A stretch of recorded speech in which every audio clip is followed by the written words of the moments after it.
Hey guys, welcome to Blooming in a Cage, a podcast for humans. I'm your host, Robin Stiers, coming to you from the Spare Room Studios where it's chilly because once again, I forgot to open the door to make it warm in here. I need to get a little heater, I think.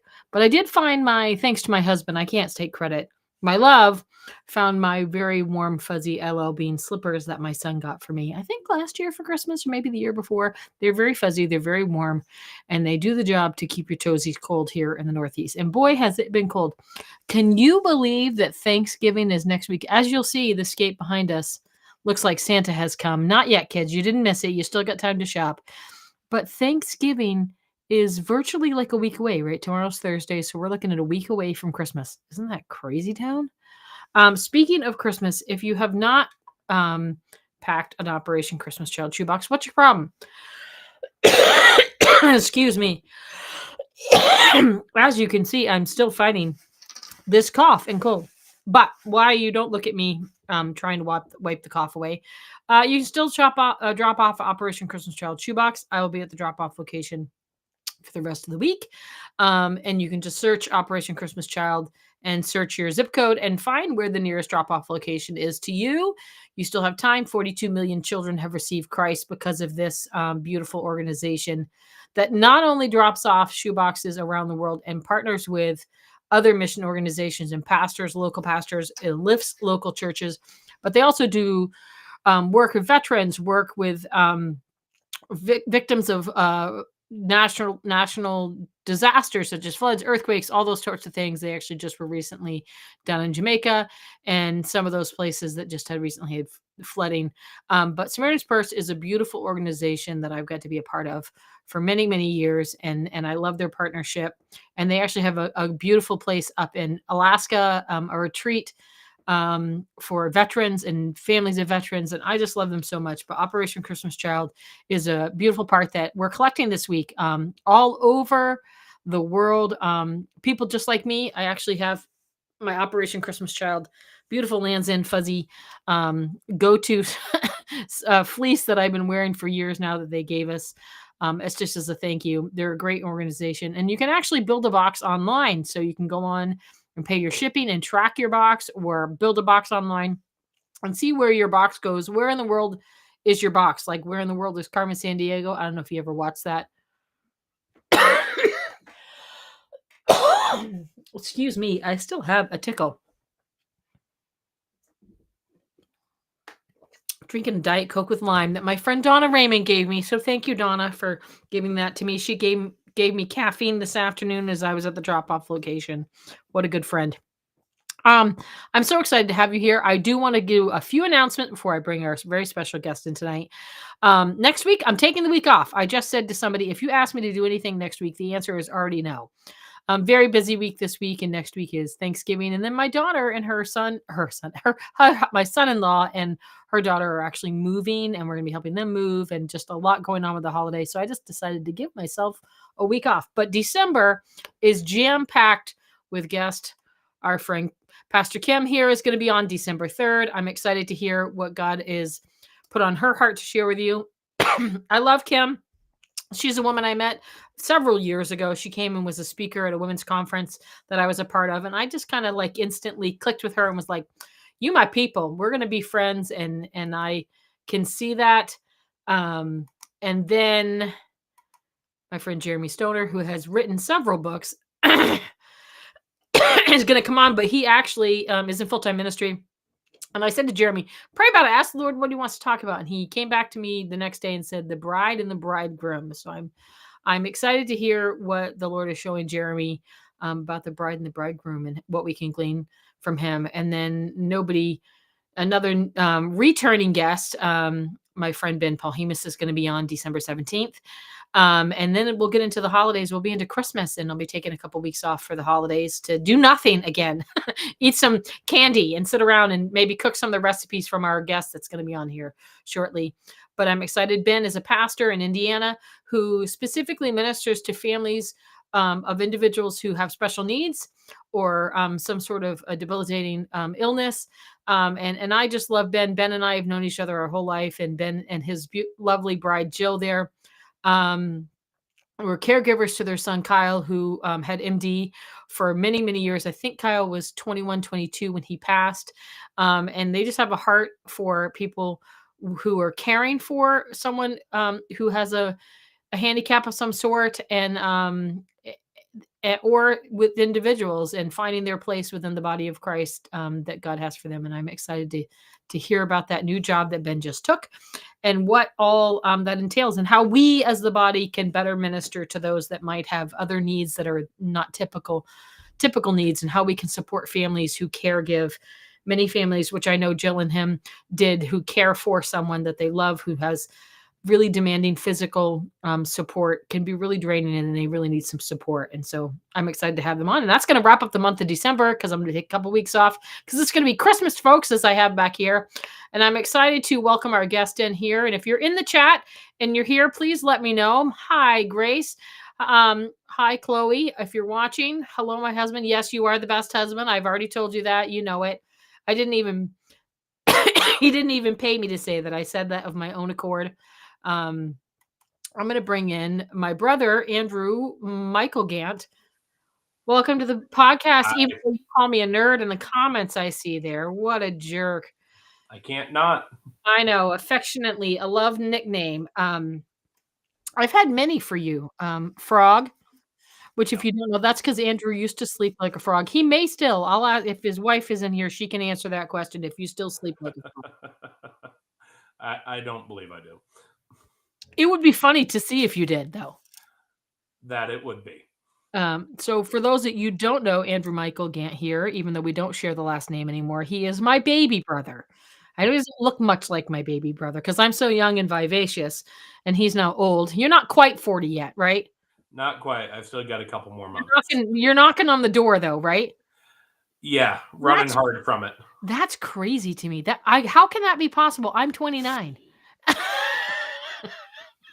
Time marches on. The math is not mathing for me. Okay, that's what I'll say. It's not mathing for me that my baby brother is almost 40. Good Lord. For those of you that don't know, I was the age 12 when Andrew was born, and I thought he was my American Girl doll. Right? Yeah. The tickle is tickling. I thought you were my American Girl doll that I dressed up in Nikes and Air Jordans, I believe they were. That Donna guy, Air Jordans. You were profiling at the age of 12, or at the age of 2, should I say. I'm just glad that never stopped. Well, if you're in the chat, let us know you're here. Let us know how you got here. I'm excited to talk tonight. I said to my husband, Wayne, we went out and got dinner tonight. Like I said, at a busy day today. And I said, I'm really excited to have Andy on tonight, because we could talk about anything for a long time and not have to plan it. It's something we've always done. We have a family trait of talking, writing, and creating, and being loud.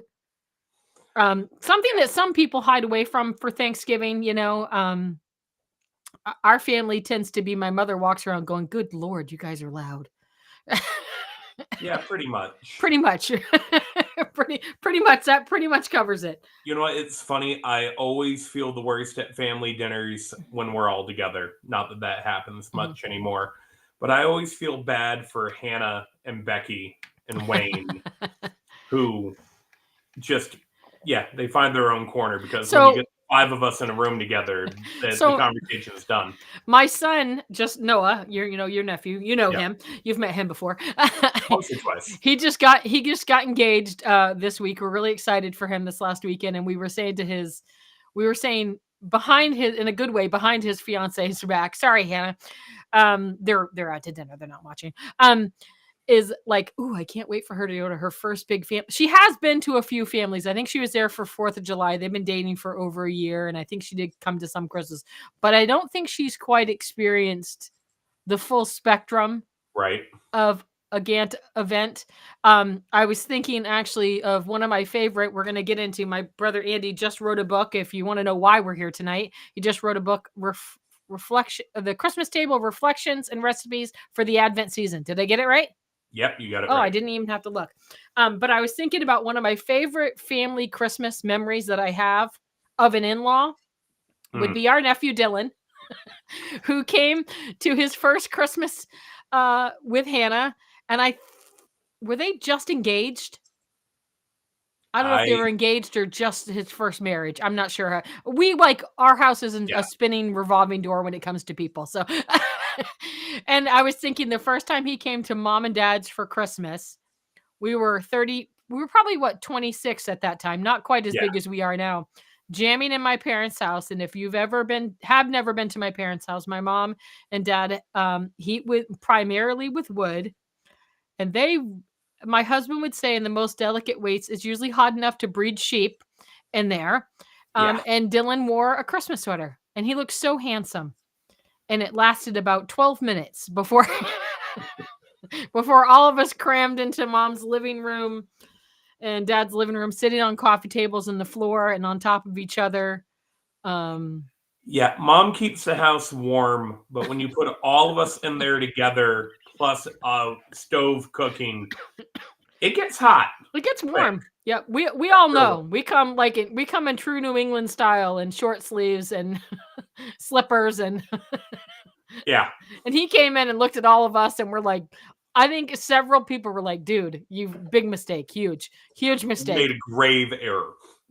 It is safe to say, I think, and we'll dive into this book and the reason you wrote it, but I think it's safe to say that our family we enjoy holidays, we enjoy getting together, but most of all, we enjoy food.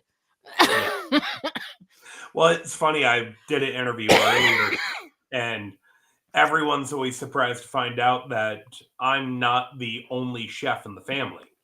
Because you've got Timmy, who also works as a chef, and you have Abby, who works as a baker, and now Noah, who works as a baker, and Grace, who works as a baker, and Riley, is a baker. Sorry. and then you have Riley, who washes the dishes, and also is doing other things. He actually just recently, which you don't know, just made and is now producing cake pops out of residue. So that is his own production. It is true. We have a lot of people.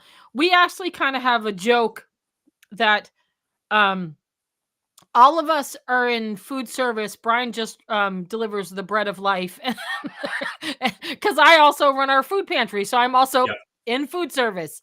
So I think that the culture of, which I think definitely came from our parents' Southern roots.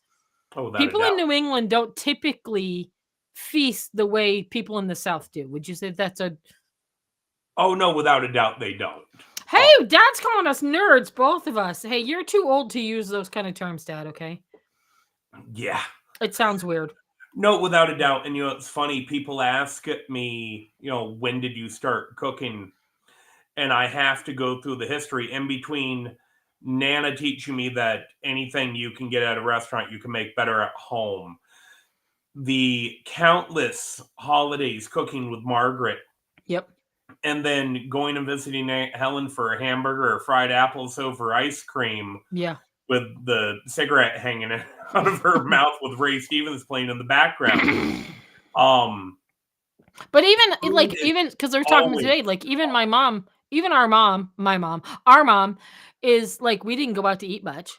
No. We ate home food. Like part of it was, no shocker, we were not rich. Chinese food on Sundays. If Dad had a missionary or an elder, you had to take out for lunch. Or was somebody's birthday. Or someone's birthday.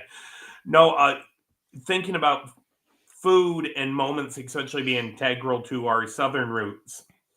I still vividly remember Papal's funeral, and afterwards, Mama, who should have been sitting at a table grieving, still running around making plates and feeding people. Yeah.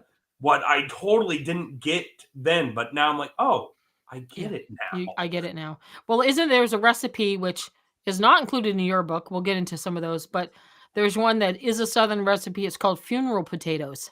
Yep. And people up here go, funeral potatoes. And I'm like, don't you know, someone dies, you bring them food. like that's, but it is a cultural thing. And there is that here in New England, that there is a culture that is a little bit different when it comes to food and holidays and that kind of stuff. That's a little bit different. People in the South just do things a little bit bigger, I think, than we do here in New England. Yeah, everything's a bit more grand. I mean, I know people down here that started decorating a month and a half ago and preparing for Christmas, and they're Yeah. already prepping up stuff. Now I start early, but they kill me. And it's funny, Hannah and I kind of laughed after we figured out the fact. Dad says casseroles are for funerals. Yeah. Is that because you don't like casseroles, Dad? But they start decorating and getting ready for the holidays sooner. Yeah. Because the weather doesn't let them know it's coming. Right. Like So my they have weather to lets me make it know happen. when I walk outside and my stairs are ice and my window's frosty. Right. But here it's still 80 degrees and they're like, oh, I've got to put up some fall leaves so I know it's fall when I step outside. Yes. And then they get done with fall. They're like, well, it's winter now. I got to put a fake snowman in the front yard so I know that it's supposed to be cold, even though it was 75 degrees today.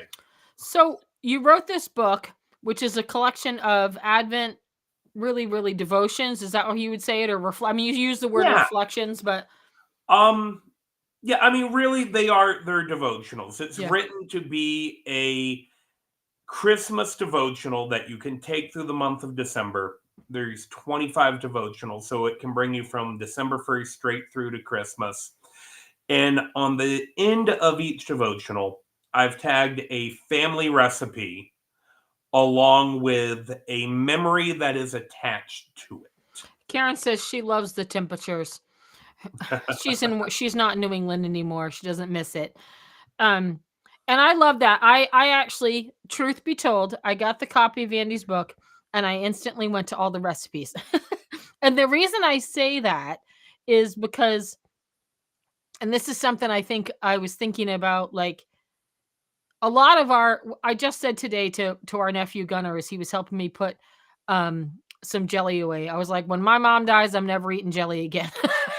Right. But how much memories are caught in food and recipes, especially around the holidays, because you always have certain things, right? Most people have a certain thing. If I was to say, which isn't a recipe, but if I was to say one thing that I know, no matter what else we have, like we might have ham, we might have pork, we might have turkey, but we're going to have a box of Whitman's. Like Whitman's chocolate. It has to happen. Right. But there or are a box of the cherry cordials. Yes, exactly. Which I just saw the other day going to the store. I said my dad would be tempted right there. Yeah. But there's so much tied in. And I, to be truthful, have never done Advent really well. My kids on and off have had dad said cream corn. Yes. Yep. Praise Jesus for mom cutting off cream corn every year and saving it. Brian used to get it in bowls.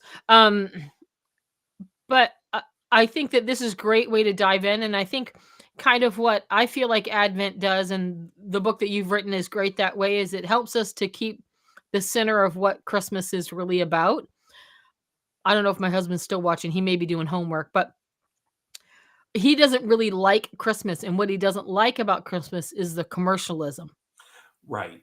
And, Advent at its heart is broken up into 4 weeks.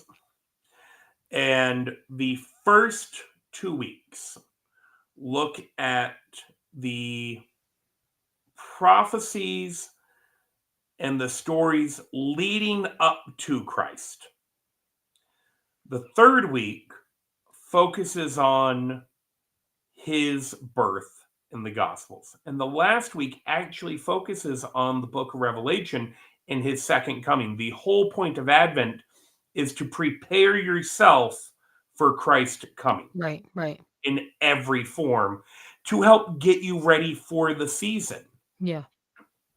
And that's really what I wanted to do, especially with talking about the hospitality and the season, because it's something we've lost. We have gotten really tied up in the monetary traditions and the being busy. Yep. But we've forgotten to be present and share it with the common man and show that openness. And I know you've heard me talk about 1,000 times, and anyone who's read my writing knows that I preach it hard. Hospitality is tied to the heart of God throughout the entire Bible. So the gospel story and the story of his birth in Luke and John is steeped in hospitality. One of my favorite ones is, I go over this in the book, the story of the shepherds. Bethlehem was known for raising the lambs for the sacrifice. The shepherds were in the field raising the lambs. One thing that a lot of people don't realize about shepherds, they were counted as unclean. They weren't even allowed in the temple. Right, because they lived with animals. Because they lived with animals and they dealt with blood and they touched dead things. But God went to them first, to people who were always denied access to him. Yeah. He went to them first. And he told them first. His birth. Yeah. And what I love, where it goes really deep, and I didn't go this deep in the book, the manger was the place that the shepherds put the new spotless lambs to keep them safe for sacrifice. So when they walked in, knowing that the Son of God was born and saw him in a manger, they would have instantly understood what that meant and what he was there for. And they never were welcome somewhere. And they were never welcome. And yet here, the sacrificial lamb is there, and they are getting a royal escort by angels to it. I thought it was funny. One thing that you put in the book that I love, which is a tradition that we didn't grow up with. You and I, we didn't grow up with because of our life. We know our Christmas Eve for the good portion, not so much maybe you, Andy, and you, Andy, you, Tim, and Abby, but more for me and Brian. Most of our Christmas Eves were at my great grandmother's house. I didn't have a Christmas in my own home until I was an adult. Right. But one thing that my husband brought was the tradition of going to get Chinese food, because his father worked in retail. So my father-in-law Jay has worked in every retail, and as you imagine, as you know, also working in hospitality in itself, that Christmas Eve is like the epitome, right? Holidays are the busiest time. So he always worked late on Christmas Eve, and then he would meet them at church. They would go to church, and then they would go get Chinese. So that's a tradition that my husband brought to our family. And one thing that we try to do is, and don't follow us, okay, to get a free meal, but we always try to pay for somebody else. Yeah.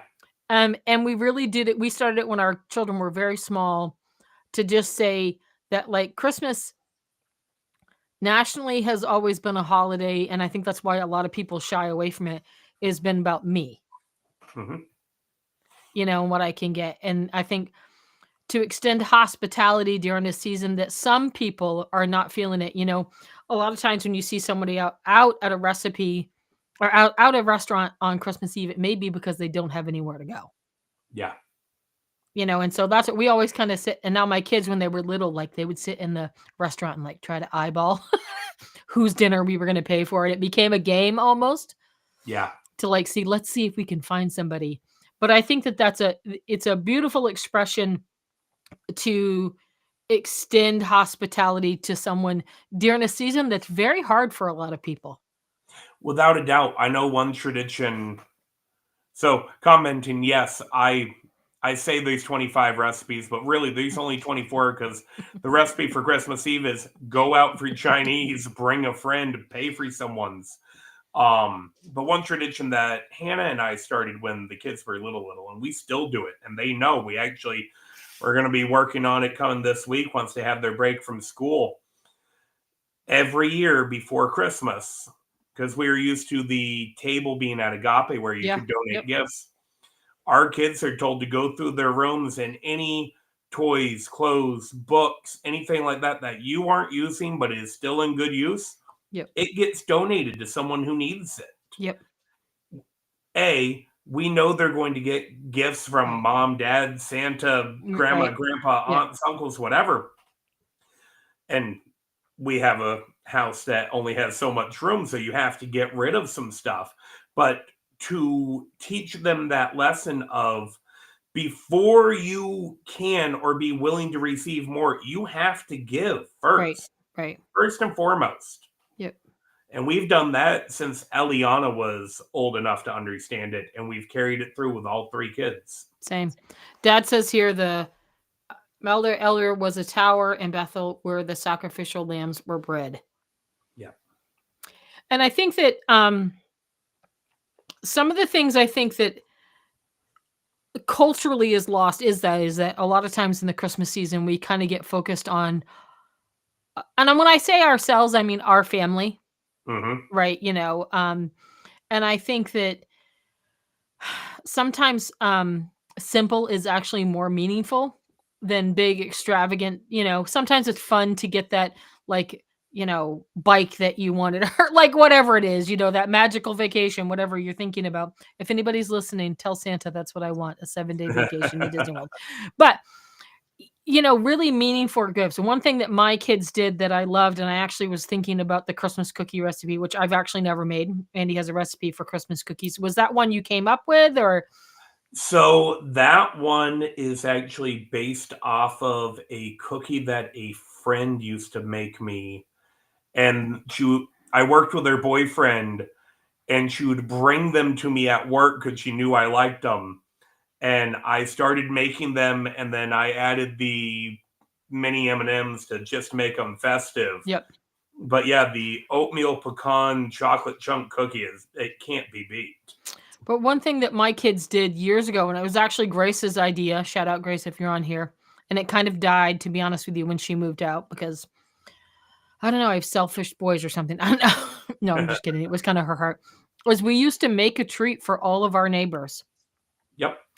And the reason I tell this story is because it's one thing that I would encourage you, especially with the couple cookie recipes that you have, is it's a simple way, or actually the oyster crackers, because we've done those too as well, is to make a recipe, even if you only do it for 2 people, like depending on your household, you make one cookie recipe and you bag up 2 cookies in each bag and pass it out to your neighbors, pass it out to your coworkers, pass it out, drive around town. If you're here in Brattleboro, you drive around town, there's a lot of people standing on the street corners asking for money, and I bet they would really appreciate a Christmas cookie. And yeah, go ahead.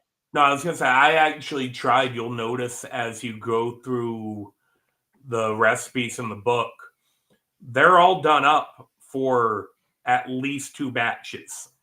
The very first recipe in it is, I don't know if she's watching, I don't necessarily want to spoil it, but a dear friend's mother used to make banana walnut chocolate chip bread. My boys were sad you didn't title it monkey bread, because there's a different recipe that's monkey bread, but that's what my boys always call that, is monkey bread. Right. It's not a sticky bun, but that's what they always call it. I took the recipe and I purposefully doubled it. Yeah. And then I put right in the book, make this recipe, make 2 loaves, keep 1 loaf for your family. Absolutely. Wrap up the other loaf, give it to someone. All of my kids used to they would make we've done everything from cupcakes. Of course, you guys know now that all my kids are bakers, so they and Grace was so committed to it, she married a man named Baker. So she's committed for life. But we used to make it up, and my kids would go out and hand it. And one thing that I wanted to point out is all but one of our neighbors were so excited to get the gift from our children, to say thank you. I hope you guys have a Merry Christmas.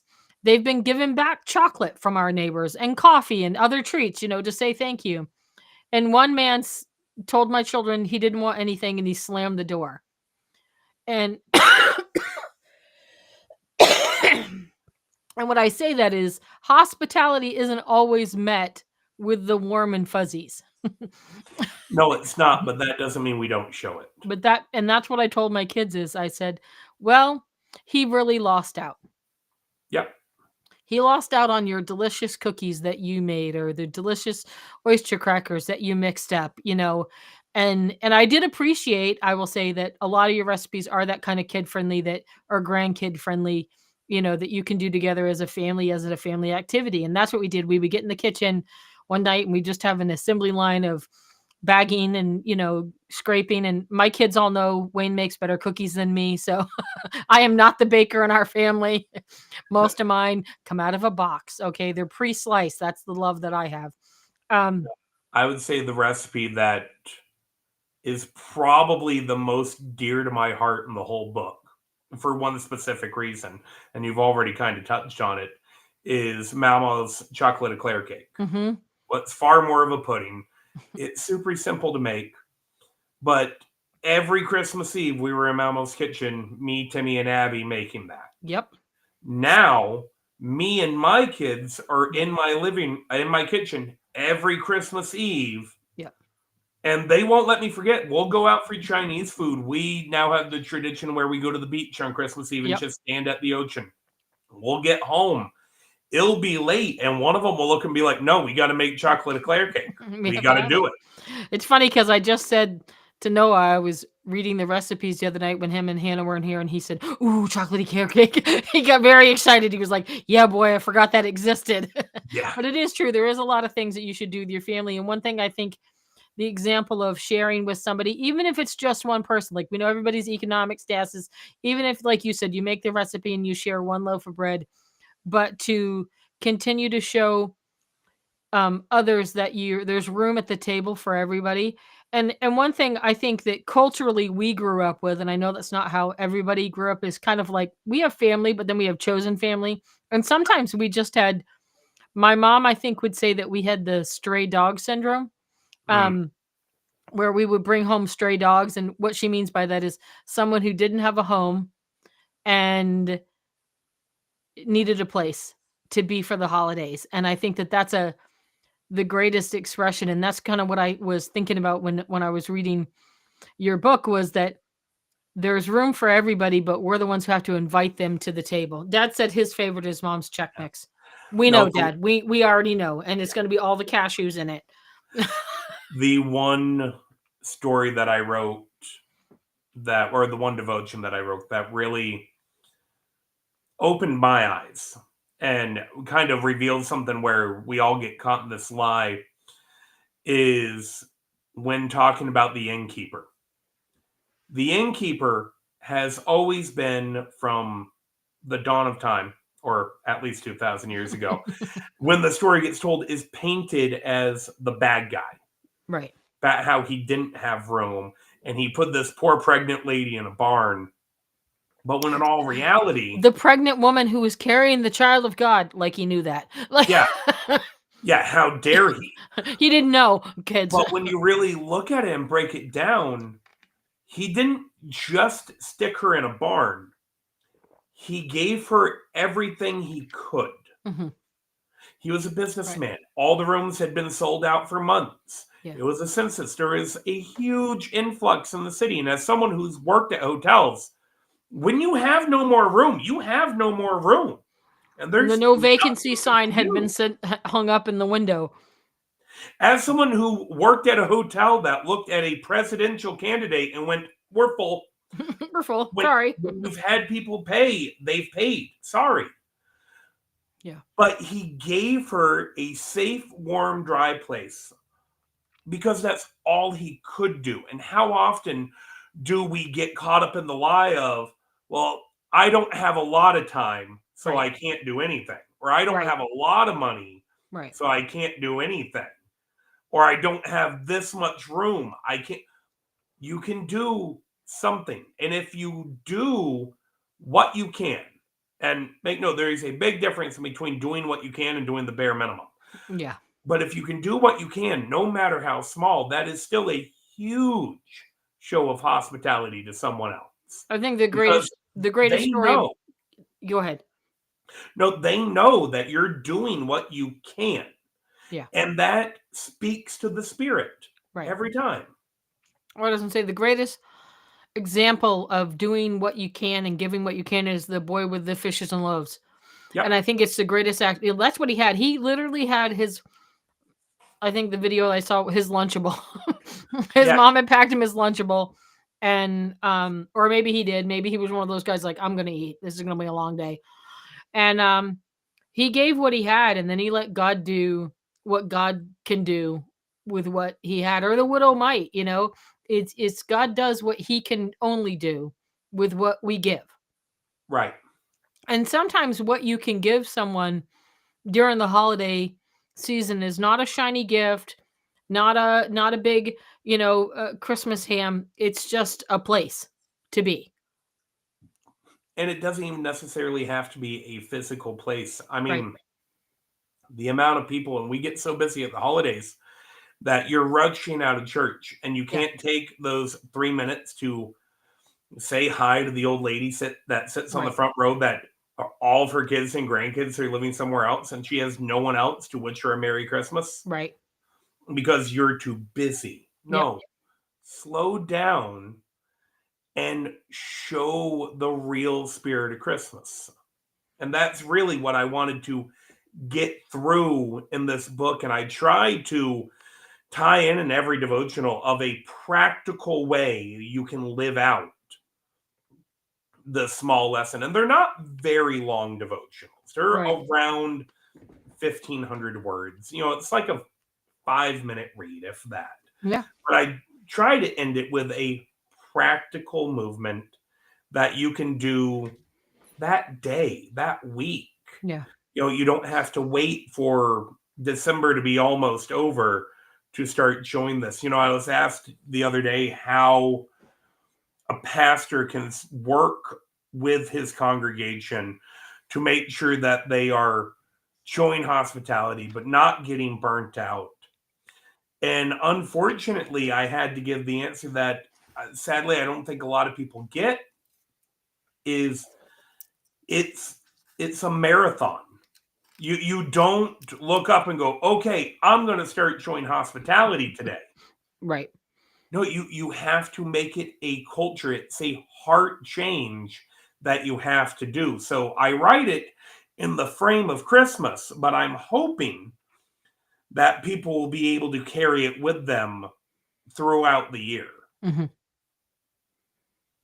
And I think that really the heart of Advent is looking to, like you said, looking to Christ's return, looking to Christ coming, his birth. And really that is the gospel. Right. That's the gospel. And as Christians, it's like I just said the other day in another chat I was having with somebody that like we get caught up in the program. Mm-hmm.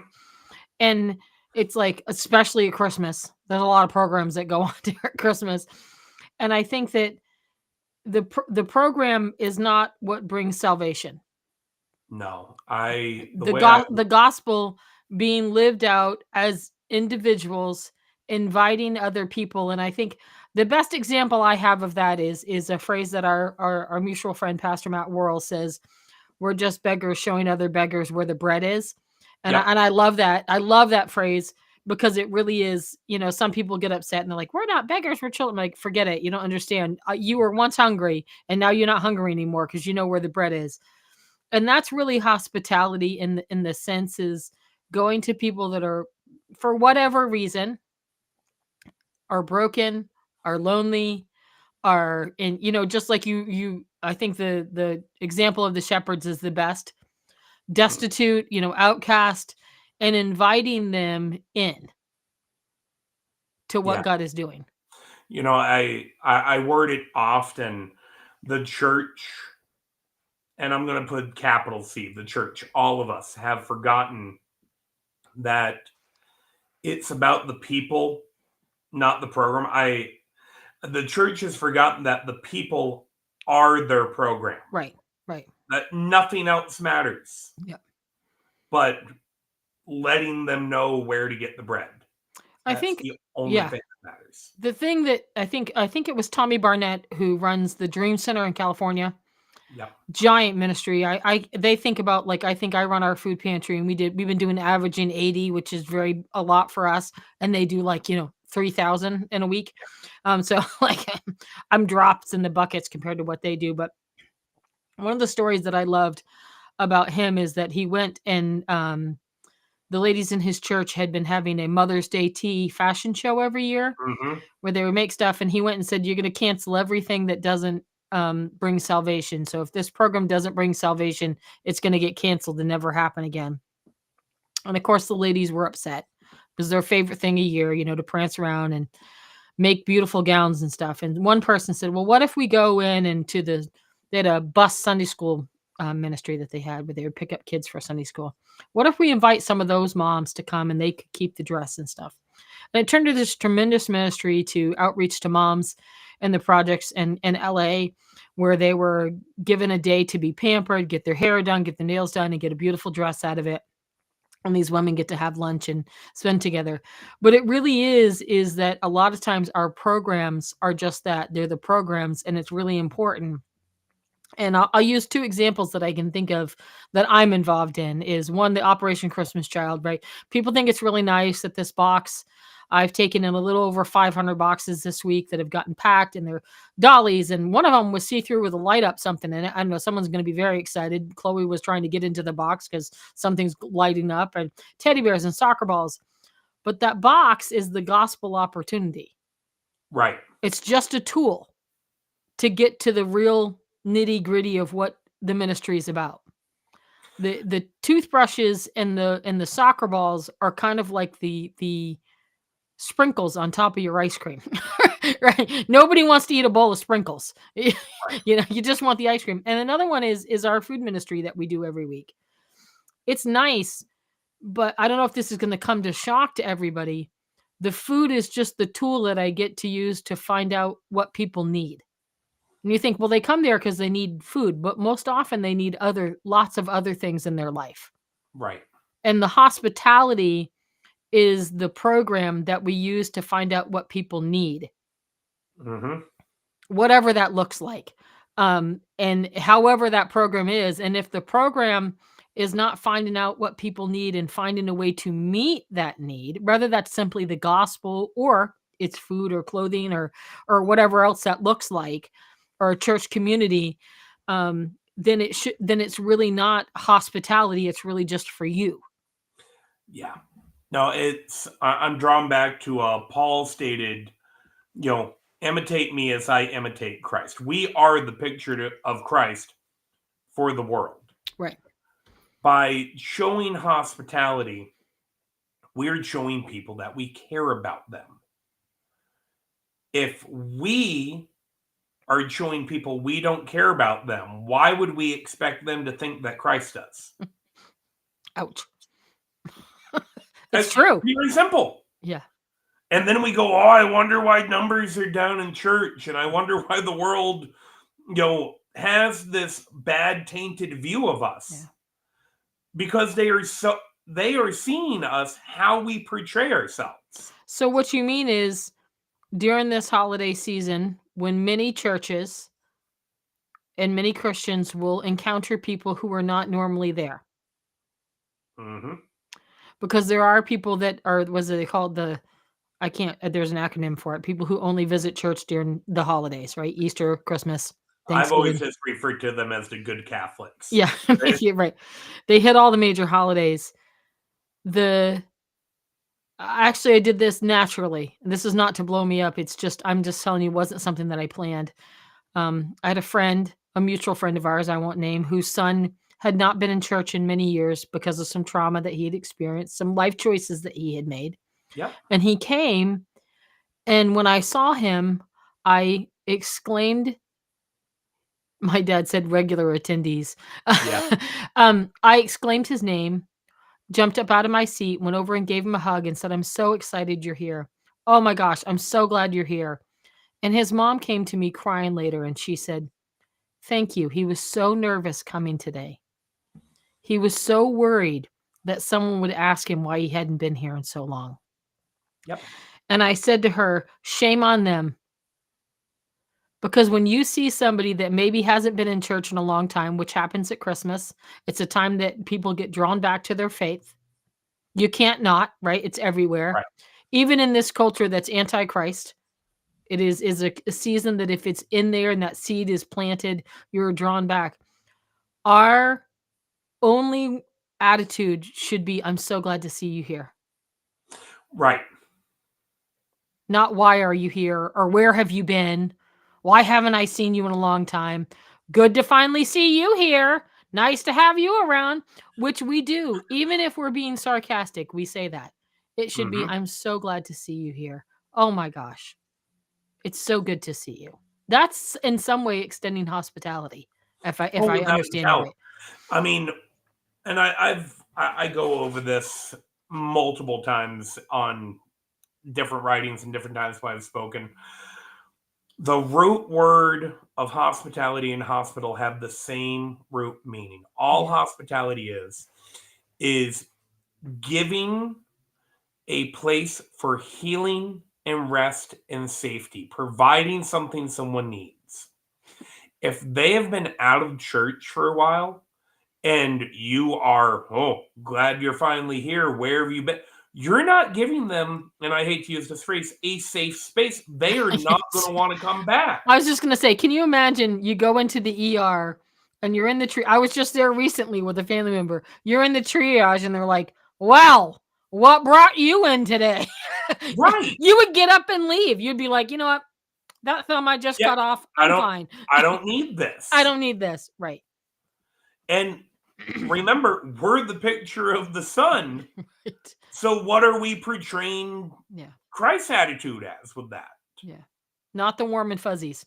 Not the warm and fuzzies. Does not want me to make you pull up and have a glass of milk and a cookie. Like it just No, and it definitely Yeah. doesn't make you want to come back. I mean, there's a reason they only come once a year. It's because Right. we drive them away until they come back again because they've almost forgotten about our attitude. Yeah. And I think that the big thing that, and this may be controversial, okay? I've never done that before. But as we're thinking about hospitality and extending it, and even I think refocusing ourselves during the Advent season will help our attitude. Hmm. You know, being able to refocus this. Obviously, making cookies to share is great, but also like remembering that salvation doesn't come through church attendance. Right. Oops. Wait, did I say that? It doesn't. Get the quiet part out loud. Yeah. It's like, I mean, I guess I'll say this. It's like it's not necessary, but it's helpful, right? That's the way I Yeah. say it's helpful. I'm not just don't say Robin told me I didn't need to go to church. That's not what I'm saying. I'm the big proponent for getting off your couch and don't watch on live stream and come to church. But what I'll say is oftentimes we don't know what it cost or how hard it was for that person to be there. You know, and here's where I'm going to give the real uncomfortable reminder. Yes, church is not needed for salvation. Quite frankly, church isn't for the lost. Right. It's the gathering of the saints. Correct. The Christian should be doing their job at least 6 days a week. Take one for yourself in church. You are the church. You need to act like it and go out. It's not your pastor's job to convert people and bring them in. What? That's what he gets paid for, right? As our Father would say, no, he gets paid to do all the stuff that he wouldn't do for free. Like he did today. Thank you, Dad, for going to pick up food. But we get caught in this lie of, no, we need to get them here in church. No, you need to get them into your home. Right. Right. Open your door In your life. and preach Jesus with your actions. Right. Because if you preach it with your actions, they're going to want to hear your words. Yep. Because if you're not preaching with your action, they could care less what comes out of your mouth. Yep. Be the same believe- person. Be the same person. Be the That's same what I say. person. Be the same person. And I I know often get cuffed for that because I, much to my mother's demise, sometimes talk like a sailor and I'm not polished. I'm not pretty. I'm going to talk to you plainly, just the way Yep. I talk to everybody. But the thing is that person that you find in my backseat row is the same person you find at Walmart. Right. I know it's taboo to say their name now, but one of my favorite tracks from DC Talk starts with the line, the strongest proponent for atheism today is a church that professes Christ with their words, but goes around and denies him with their lifestyle. Yep. Simple as that. And I think that the focus, I think, which let's talk here for a minute about your recipes, but of course I pay the dime here, so we can talk as long as we want. But one thing that I think just in the hospitality is this book is a great tool to be intentional in your Advent season, I think. Mhm. because I'm a person who has to have a plan. My ADH brain will not keep things without a plan. Um, and I think that that's a great thing to bring into your home, whether you have kids or don't have kids. This is great, and it's a great way to maybe brighten up your Advent season if your Advent season looks very different than it has in the past. You know, if your kids are grown, you're empty nesters. You know, like this season, we have a granddaughter who I just love to pieces. I love her more than I love my children. I will say that. If I had to pick, I'm not sure. No, I do know who Because I you would pick. spend time with them. I would know, yes. So, and they're gonna be with, their in-laws for Christmas, and I think that makes me sad, but I also do life with my kids, so I will see them often. Mark Driscoll Yeah. was the one who said, "If you're sad about not seeing your kids on Thanksgiving, then you should, get to know them better and spend time with them, because then it will just be another day that you didn't see them."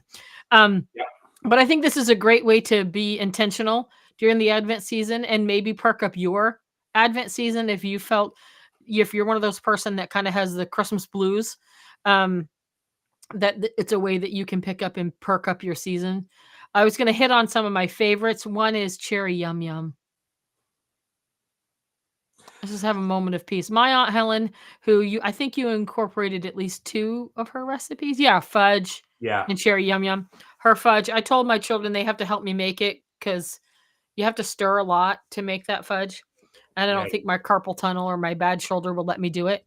Um, a pro tip, not from the chef, but from the predecessor of the fudge maker, Helen, an aluminum pan, Yep. buttered in the inside.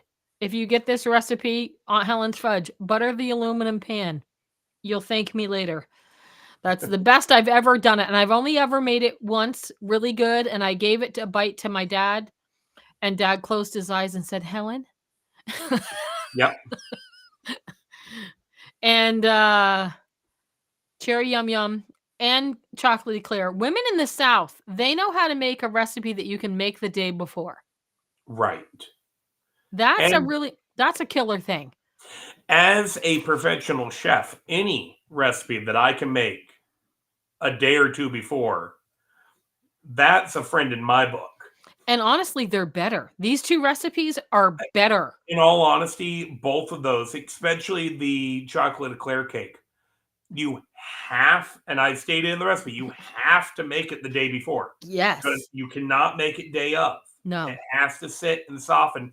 Because for those of you who have not bought the book yet, Yeah, get on and do it. the chocolate eclair cake is more of a pudding than it is an actual cake. So It's think kinda of like it like a banana pudding. trifle or like a trifle. I mean, I guess maybe, I don't know. Similar.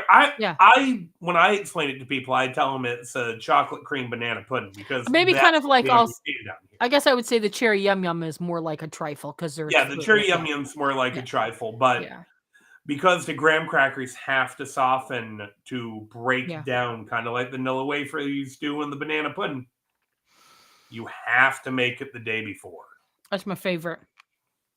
I haven't made cherry yum yum in years, but I may have to pull it out this year.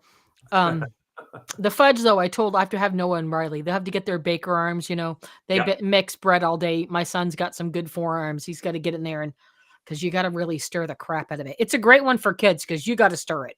Yeah, you do. You got to stir it until it looks right. But that's what I'll say, until it looks right.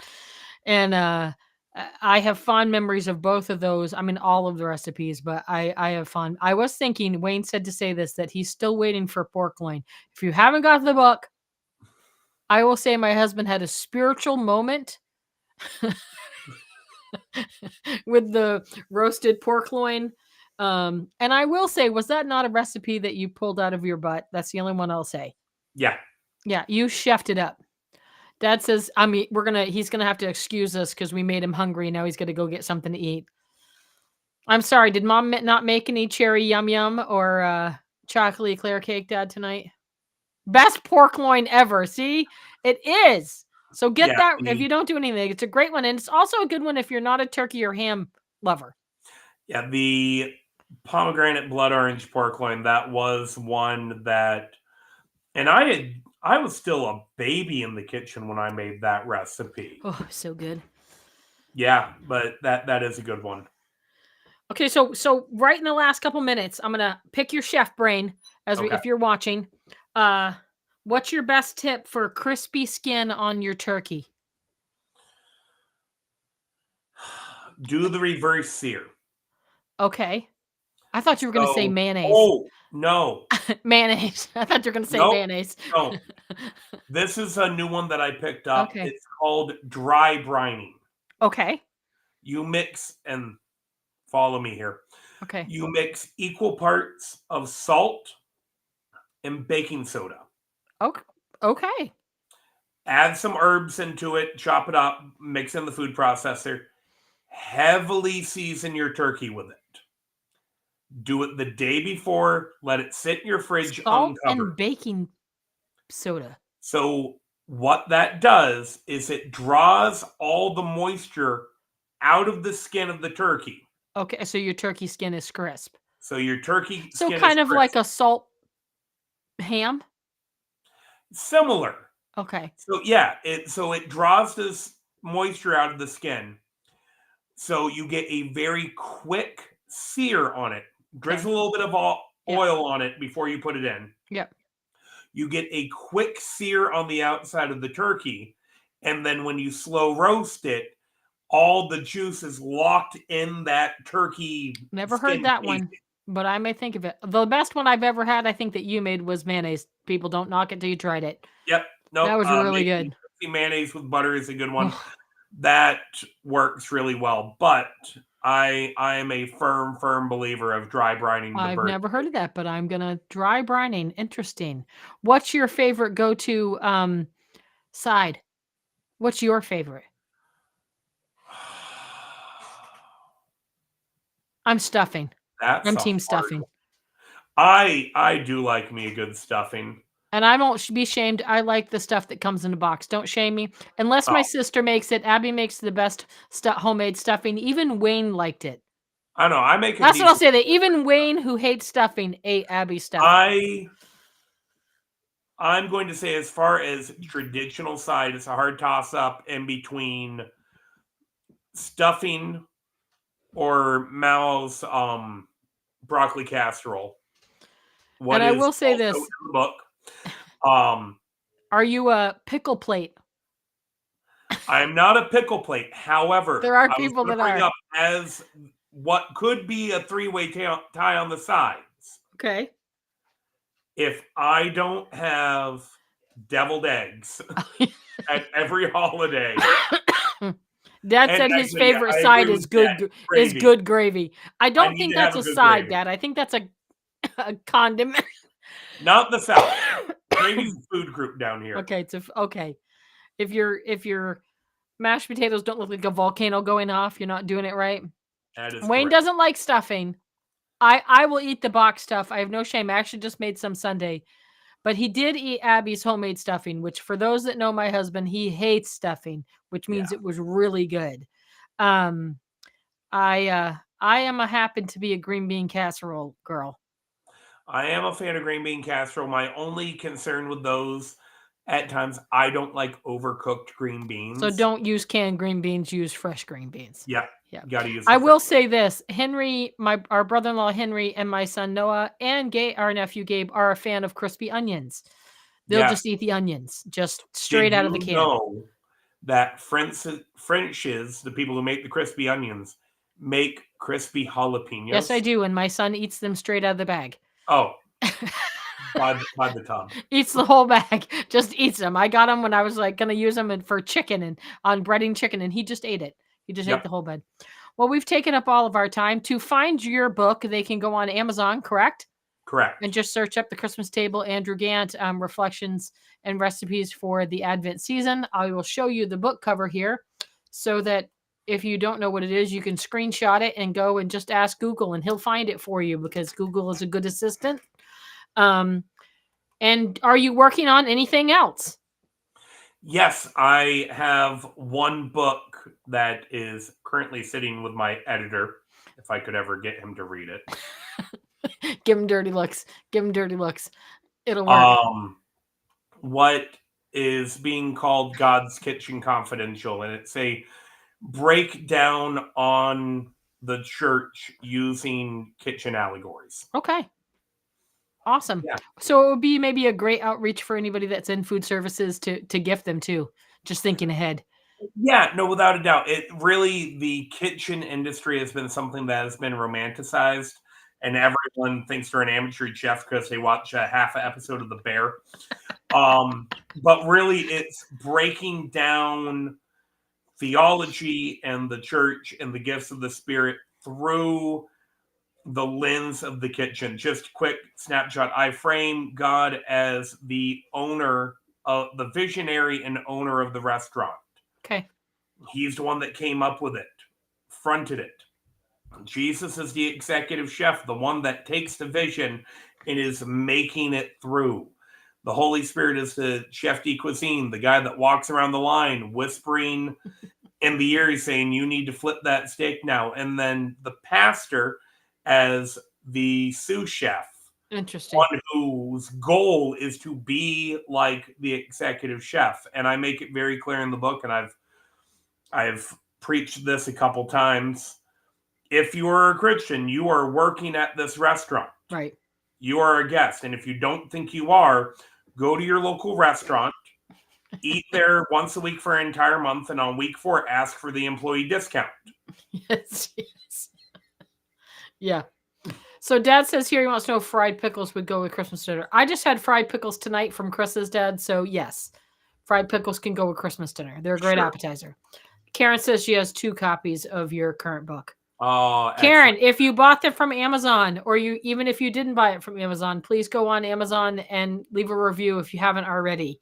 That's even what I if will you say. haven't read it, go on Amazon. Yes, go on Amazon and leave a review. Amazon reviews are very helpful to authors, and it will show up on suggested list when people search. So please, please go on if you have already read the book, or if you're ordering a copy today, which it comes in just a couple days. It'd be a great present to have to head on. Thank you, Karen. She said she will. To have headed into the Thanksgiving season, you can sit with your family on next Thursday and decide what recipes you're going to make, or maybe test one out for Thanksgiving and see which one you want to bring back for Christmas. My suggestion would be chocolate eclair cake. I think Mom's making some. And I will say the chocolate eclair cake can be made sugar-free very, very easily if you have diabetics in your family. I will say that. I'm just saying, shout out to Mom knowing how to make things sugar-free. It's very easy, instant pudding, and actually Coop has very, very little. My dad says here, if you live local, he has some copies that he'll have coming in tomorrow. So if you're local and you want to hit Michael Gant up at MK Gant Ministries, he will have some copies for you to grab. I think they're $20. Yeah, I'm selling them for $19.99. I will also say I've had a handful of people ask if you would like a signed copy for yourself or a gift. Yep. Feel free to message me on Facebook or go to Salt Light and Hospitality, click the contact us, and I will get with you on how to get a copy. Perfect. Thank you for hanging out with me tonight. I told my husband earlier we could talk all night, and we did. We went over time, but that's okay. It's my dime. So we'll be looking forward more from you in the future, and maybe we'll have back on and just chit chat about something else. What the heck? We'll talk about more cookie recipes, and Wayne will get on and complain that you're not home to make pork loin.